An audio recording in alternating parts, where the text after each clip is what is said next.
On avait parlé la semaine dernière d'une semaine très importante, comptablement, moralement et en termes de compétitivité, pardon, pour le Paris Saint-Germain. Les Parisiens ont eu tout faux en termes de résultats, puisqu'il y a eu cette défaite, évidemment, sur le terrain du Bayern qui complique très sérieusement la tâche pour la qualification en C1. Il y a eu ce nul inattendu face à Nantes samedi, un partout au Parc des Princes. Et puis, on a l'impression qu'il y a quelque chose qui est un petit peu en train de dérailler du côté du Paris Saint-Germain ces derniers jours. Cette inefficacité qui commence à peser à tout le monde. On a vu Luis Enrique dire qu'il n'arrivait plus à trouver d'explications rationnelles pour justifier tout ça. Et c'est nouveau, des petits bruits de couloir, pardon, qui apparaissent. Dembélé qui serait mécontent, Kimpembe qui serait mécontent. Ces dernières heures, on a aussi vu peut-être le clan Barcola qui, voilà, exprime un petit peu ses doutes et ses limites concernant le management de Luis Enrique. Ma question, elle est très directe, mais on est le 2 décembre 2024. Est-ce que, à tes yeux, le PSG peut imploser cette saison? Est-ce que le PSG peut imploser cette saison? Je dirais oui, mais est-ce que ça peut avoir un impact sur le championnat? J'en serais pas encore à dire ça. Mais toujours est-il que par rapport à la Ligue des Champions et notamment le prochain match à Salzbourg, oui, on peut être totalement dans ce scénario-là parce que pour moi, le match n'est absolument pas gagné à Salzbourg parce qu'on parle de deux équipes qui, dans l'absolu, en ce qui concerne cette compétition, et ils insistent là-dessus, sont malades, ne sont Ouais. pas performantes.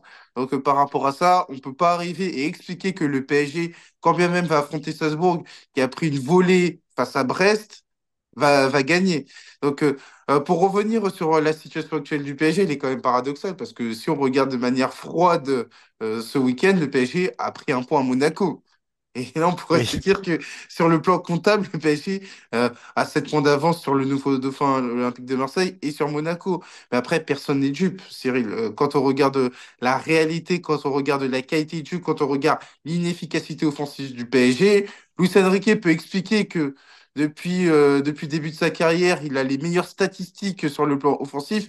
Personne n'est dupe, encore une fois, parce que on a une efficacité offensive qui commence à peser, notamment sur Bradley Barcola, qui est en difficulté, sur Ousmane Dembélé. Et par rapport à ça, il peut y avoir du rififi, il peut y avoir des débuts de dissension qui peuvent avoir un impact sur le court, sur le moyen et sur le long terme pour le PSG. Donc aujourd'hui, je ne vais pas parler de crise parce que le PSG reste leader, mais dans la perspective de la Ligue des Champions et dans la perspective du match de Salzbourg qui aura lieu dans 9 jours, et ben aujourd'hui, rien n'est à écarter. Bon, on a beaucoup parlé à son arrivée du management de Luis Enrique qui n'est pas du tout faible avec les stars et fort avec les autres. Il est plutôt fort avec tout le monde. Il prend tout le monde au même stade, entre guillemets.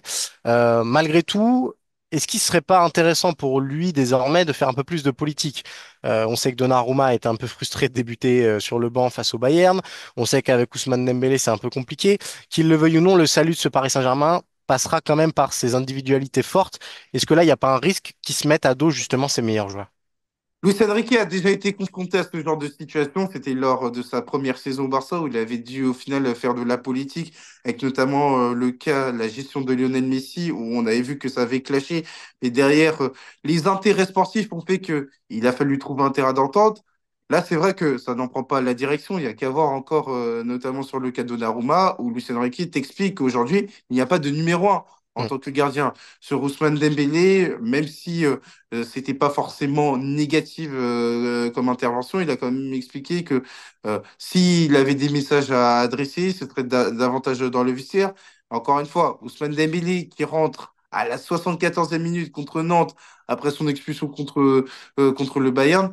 Je pense qu'il y a un lien de cause à effet, à savoir que Luis Ouais. Enrique n'était pas nécessairement satisfait par ce qu'a fait Ousmane Dembélé, une grande erreur pour reprendre les mots de Luis Enrique, et que ça s'est ressenti sur le match suivant où tu as Bradley Barcola qui est quand même titulaire, Ousmane Dembélé est remplaçant. Donc aujourd'hui, je pense que il pourrait être davantage malléable parce que le projet est quand même jeune, c'est lui qui l'explique, et donc par rapport à ça, il pourra avoir un management plus souple. Encore que quand on parle de Donnarumma, on parle d'Ousmane Dembélé, on parle de joueurs suffisamment aguerris, mais par rapport à un Bradley Barcola qui est quand même sur sa deuxième saison Hmm. pleine en tant que footballeur professionnel, oui, il pourrait être beaucoup plus malléable. Donc c'est vrai que ça va être quelque chose à suivre, notamment la gestion des égos, parce que on a beaucoup insisté sur le fait que le PSG était débarrassé de stars et de divas, mais au final, Cyril, un footballeur, reste un égoïste.